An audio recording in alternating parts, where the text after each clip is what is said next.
Hello. Today, I'm talking with Joni Kattau from the Dallas-Fort Worth area.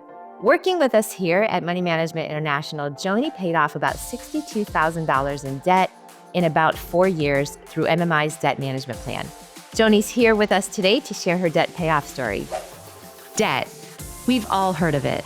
Most of us have it. Debt seems to be an unavoidable reality of life. But what happens when it starts consuming life? Here at Money Management International, we believe that financial challenges aren't meant to be faced alone. On this podcast, we hear stories of people whose lives have been changed by MMI. Their stories are unique, personal, and inspiring. Stay tuned. We're sharing each guest's long story, short. Joni, welcome to the show. Hi, good morning. Thank you for having me. Thank you so much for joining us. I'm excited to talk to you today because I think your story is one that a lot of folks are going to be able to relate to. Why don't you just tell us a little more about you, where you live, and what you do? Well, my husband and I actually just moved to the Dallas-Fort Worth area from Phoenix, Arizona area. He's in construction management, and I am a multipreneur, is what I'm calling myself these days. So I left a 20-year career in corporate healthcare, and I'm now a licensed Medicare broker. I'm also working on my Texas real estate license. And then I'm working on a couple of other side projects with some friends and some other things that I'm doing just to have multiple streams of income and test the waters in different areas of interest for myself. Oh, I love that. And I love that term, multipreneur. That's awesome. Yeah. Tell us a little bit about what was happening before you reached out to us and how did you find us? Well, so what was happening before I reached out to MMI is I was living with my head in the sand regarding my finances. I had left Seattle and moved back to Phoenix to be closer to family. And I'd gone from a six-figure income to not quite a six-figure income, but I was still living like I had a six-figure income. And so I was just living off my credit cards. And I thought I was making smart choices. And I realized looking back now, 6, 7 years later, no, not a smart choice. But I wasn't being responsible and I wasn't thinking about my future. I wasn't raised in an environment where we talked about money or how to be responsible with money or how to budget. So I didn't have a lot of life skills in that area. And I'd kind of always just somehow managed to make it through.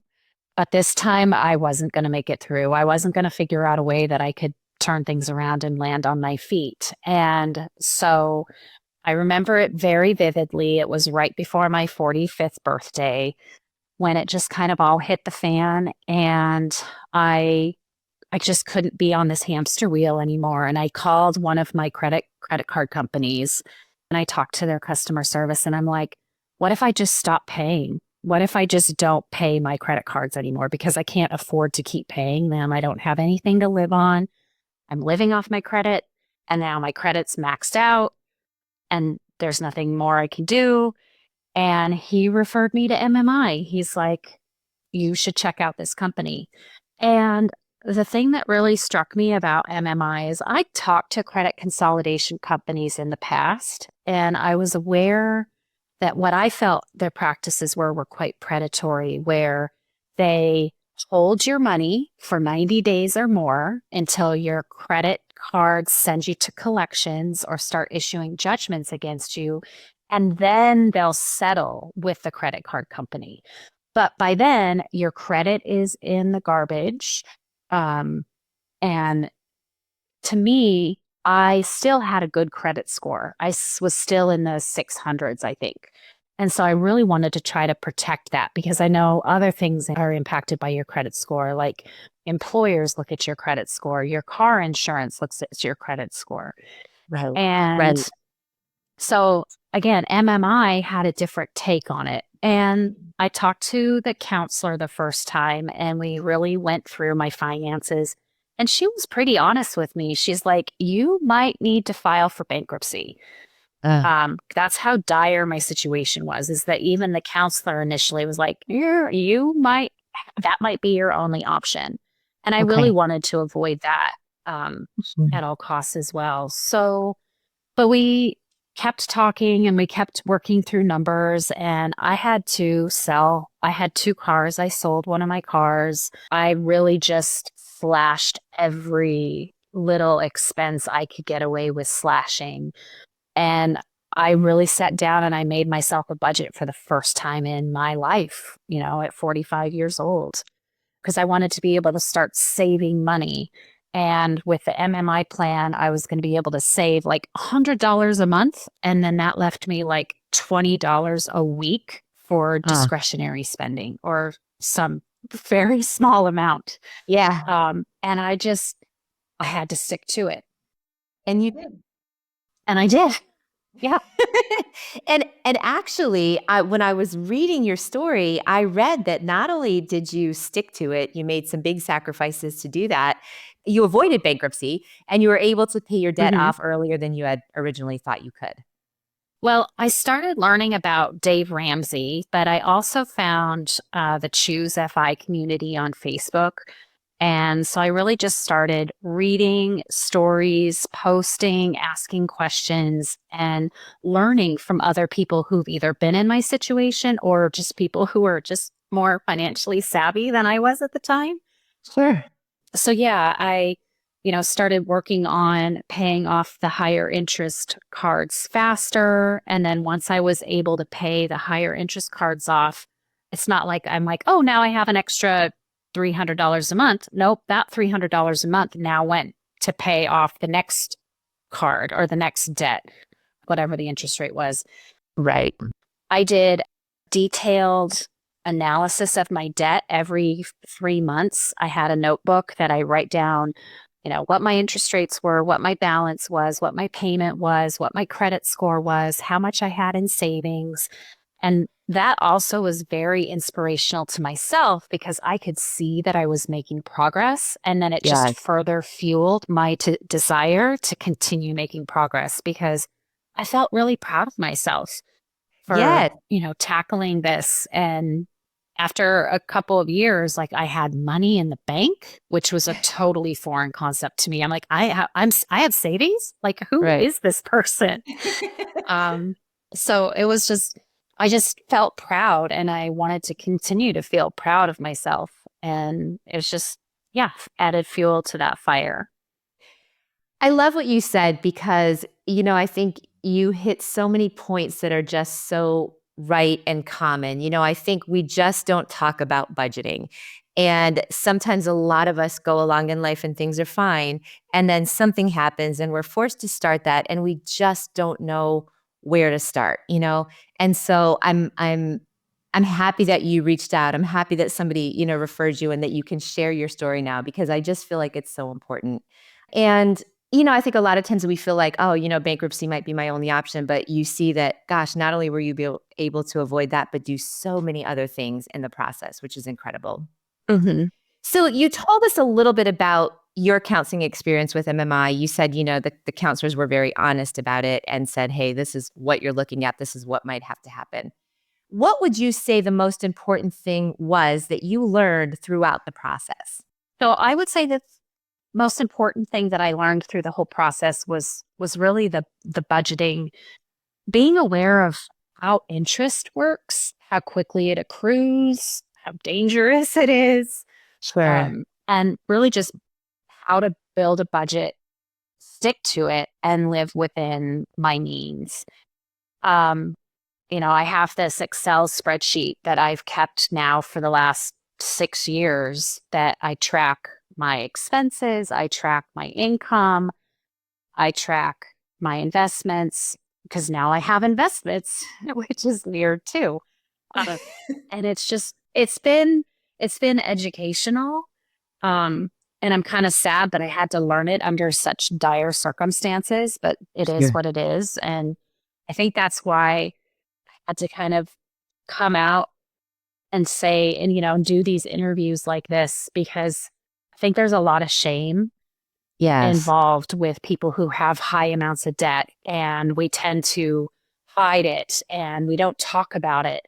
And And I think that just further compounds the issue Yeah. because then it puts us in a negative mental space and, can affect our health, our mental health, our physical health. And we need to just break out of that stigma. Yes. Debt Yes. happens to good people. It's not that there's something wrong with us. And we need to be able to find tools to educate ourselves. We need to educate our younger generations so that they don't repeat the same cycles.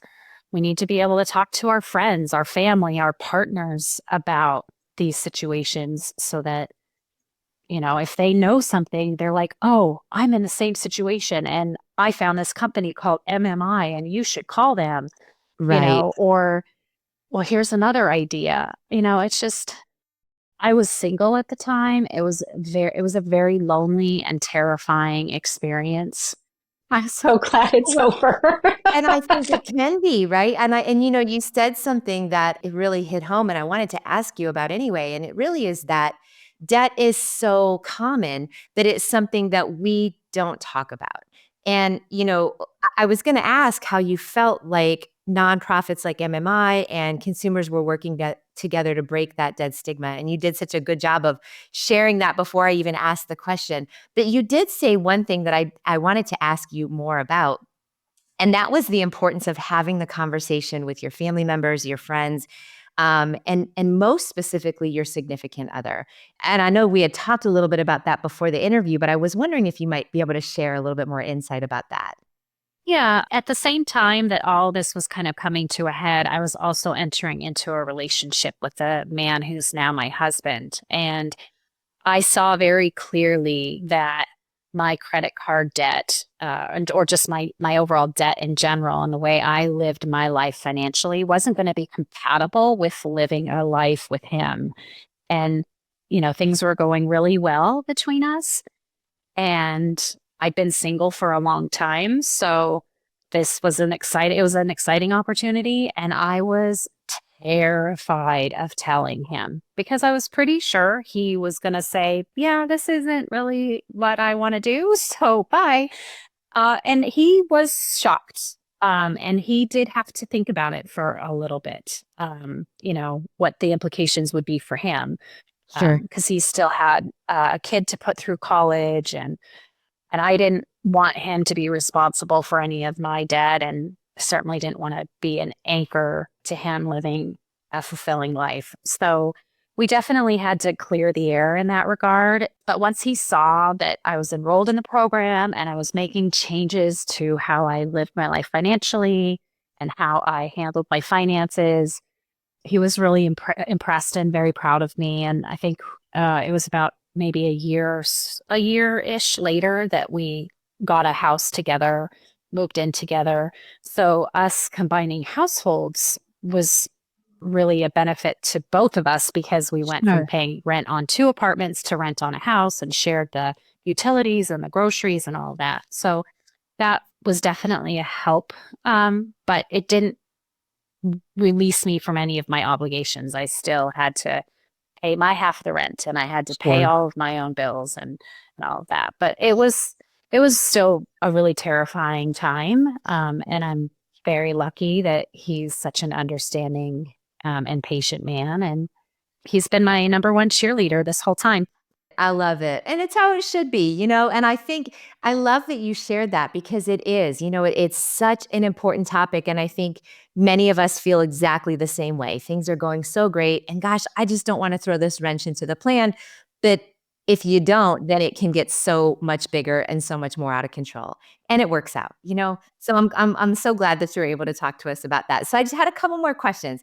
You seem to have such a fantastic handle on everything going forward. And so I wanted to ask you, what advice would you give somebody that was in a similar position about how to manage their debt? Call MMI.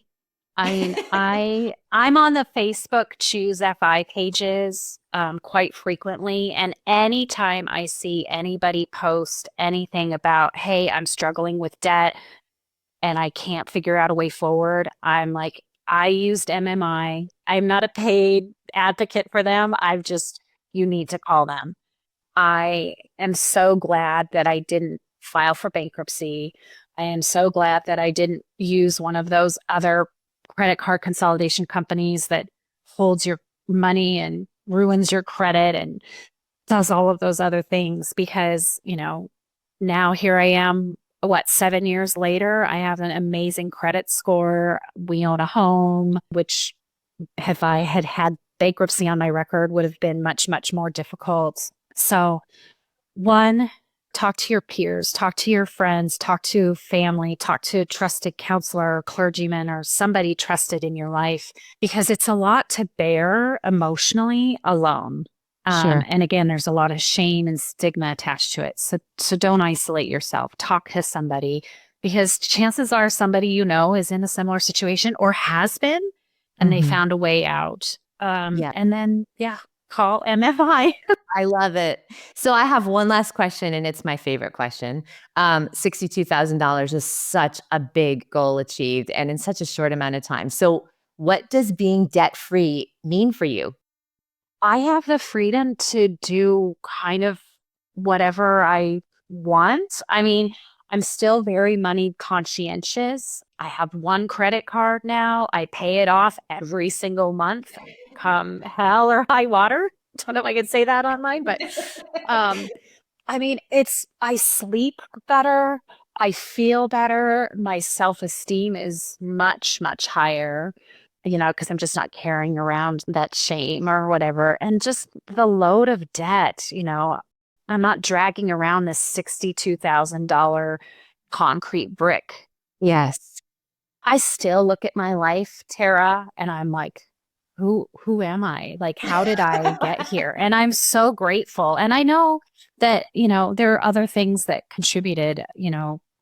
Again, my husband has been my number one cheerleader all along, but I'm just still filled with so much gratitude when I think of where I was 7 years ago or 5 years ago or whatever it was to where I am today. I still kind of pinch myself sometimes. I have loved talking to you today. What a great story. And you're just such a great storyteller. Thank you. So I thank you so much for joining us today, and best of luck to you. Thank you so much. And thank you for having me on and letting me tell my story and share it with others. I really hope it helps. This guest is a real MMI client whose success is the result of hard work and dedication. While MMI cannot guarantee results, taking early action can increase available options and improve long-term outcomes. Thanks for listening to this episode of Long Story Short, brought to you by Money Management International. To learn more about our work and how we're helping people in all walks of life repay debt, balance their budget, and find lasting financial peace of mind, visit moneymanagement.org.